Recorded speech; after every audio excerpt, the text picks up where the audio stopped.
वालेकुम दोस्तों, उम्मीद करता हूँ आप खैरियत से होंगे। अल्लाह आपको खैरियत से रखे, खुश रखे। आज मैं आपके साथ एक ऐसा टिप शेयर करूँगा जो कि मैंने हज़ार से ज़्यादा किताबें पढ़ के सीखा है, जो कि मैंने अपने पिछले 10 साल करियर में सीखा है। और वो ये है कि कौन से लोग कामयाब होते हैं। कामयाबी का मतलब ये है कि आप जिस शोबे में भी हैं, आप उस शोबे के बहुत ही काबिल इंसान हैं। आप चाहे टीचर हैं तो आप बहुत अच्छे टीचर हैं, आप चाहे कारोबारी आदमी हैं तो आप बहुत अच्छे कारोबारी आदमी हैं। अगर कामयाबी का एक बहुत बड़ा और लेवल है, वो ये है कि आप एक शोबे के चैम्पियन बन जाएं, आपको उस चीज़ के साथ याद रखा जाए, आपको आपके जाने के बाद भी याद रखा जाए। ज़िंदगी की सबसे बड़ी कामयाबी किसी शख्स की ये होती है कि जब वो इस दुनिया से चला जाए तो उसको उसके काम की वजह से अच्छे अल्फाज में याद किया जाए, उसको लोग दुआएं दें और वो जो उसका काम है वो उसके दुनिया और आखिरत के लिए उसके काम आए। अब उसके लिए क्या ज़रूरी है, इसको कैसे अचीव किया जाए, इसकी सीधी बात कोई आपको नहीं बताता। लोग कहते हैं कि जी बड़े लोगों की आदतें अपनाएं, कोई कहता है कि जी सेल्फ़ डिसिप्लिन ख़ुद को करें। जो हकीकत है वो ये है कि कामयाबी का जो सही रास्ता है वो ये है कि सबसे पहले आपने अपने अंदर कोई खूबी पैदा करनी है। जिस तरह आपके अंदर अगर खूबी सच बोलने की है, आपके अंदर अगर खूबी दूसरों का एहतराम करने की है, आपके अंदर अगर खूबी मेहनत ज़्यादा करने की है, आपके अंदर अगर खूबी दूसरों को एहतराम देने में है, दूसरों की बात सुनने में है, आपके अंदर अगर खूबी खुश अखलाक़ी है, आपके अंदर अगर खूबी कोई कोडिंग है, कोई स्किल है जो आपने ज़िंदगी में सीखी है, ये जो चीज़ें हैं ना, ये आपको ज़िंदगी में एतमाद देती हैं। इसको बोलते हैं सेल्फ़ कॉन्फिडेंस, ख़ुद पे एतमाद। इन चीज़ों के बाद आपको ख़ुद पे एतमाद आ जाता है। आप अगर सच्चे हों तो आप बड़े ख़ुद एतमाद हो जाते हैं कहीं पे भी जाते हुए। आपको अगर कोई काम करना आता है तो आप बहुत अच्छे तरीके से किसी भी शोबे में जाते हैं तो आप कामयाब हो जाते हैं।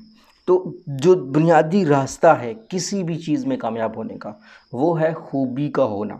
ठीक है ना। खूबी क्या करती है, आप में ख़ुद एतमादी लाती है और ख़ुद एतमादी आप में कामयाबी लाती है।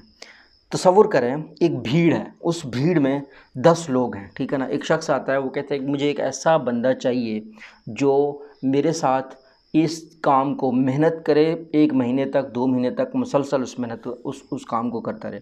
अब एक ऐसा शख्स जो 5 दिन के बाद अपना काम बदलता रहता है, जो किसी शोबे में मुकम्मल कंसिस्टेंसी के साथ काम नहीं करता, वो तो उठ के नहीं कहेगा कि मैं ये काम कर सकता हूँ। लेकिन एक शख्स जिसने सालों साल मेहनत की है, जो रोज़ाना मेहनत करता है, वो खड़ा होकर कह सकता है कि मैं ये काम कर सकता हूँ।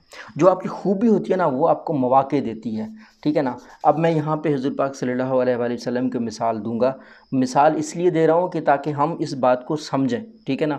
आखिर हुज़ूर पाक सल्लल्लाहु अलैहि वसल्लम मक्का मुकर्रमा में सबसे दयानतदार, सबसे इंतहाई खुश अखलाक ताजिर थे। आप सल्लल्लाहु अलैहि वसल्लम की जो पहचान थी वो एक सच्चे इंसान की थी। ठीक है ना। ये सारी खूबियाँ एक पैगंबर के लिए होती हैं कि वो जो भी बात में कहे उस पे लोग सही उस पे एक अमल करें। अब हम सबको कहा जाता है कि हुज़ूर पाक सल्लल्लाहु अलैहि वसल्लम का उसवा हसना फॉलो करें। तो उस उसवा हसना का मतलब यही होता है कि आप सल्लल्लाहु अलैहि वसल्लम के मुताबिक अपने अंदर ज़िंदगी में कोई खूबी पैदा करें। आप में कोई भी खूबी होगी, बाद में आपको उस हिसाब से अपॉर्चुनिटीज़ मिलेंगी। ये मैं आज आपके साथ शेयर करना चाह रहा था। और एक और बात मैं इस वीडियो में आपके साथ शेयर करता चलूँ, वो ये है कि बहुत ज़्यादा लोग ये समझते हैं कि कामयाबी के लिए उनको कोई ट्रेंड को फॉलो करना पड़ता है। भाई आजकल के ज़माने में ये चल रहा है, आजकल के ज़माने में ये चल रहा है। जो मेरी ये तहकीक है, जो मेरा काम है रिसर्च का, उसके मुताबिक मैं आपको एक बात ईमानदारी से बताता हूँ। ट्रेंड्स को फॉलो करने वाले लोग कामयाब नहीं होते। ट्रेंड आज कुछ और है, कल कुछ और होगा। ट्रेंड आज कुछ और है, परसों कुछ और होगा। ठीक है। लेकिन अगर आप किसी भी शोबे में हैं, उसमें अपना नाम बनाएं, उसमें अपनी खूबी बनाएं, वक्त के साथ साथ आपकी वो खूबी बेहतर होती जाएगी।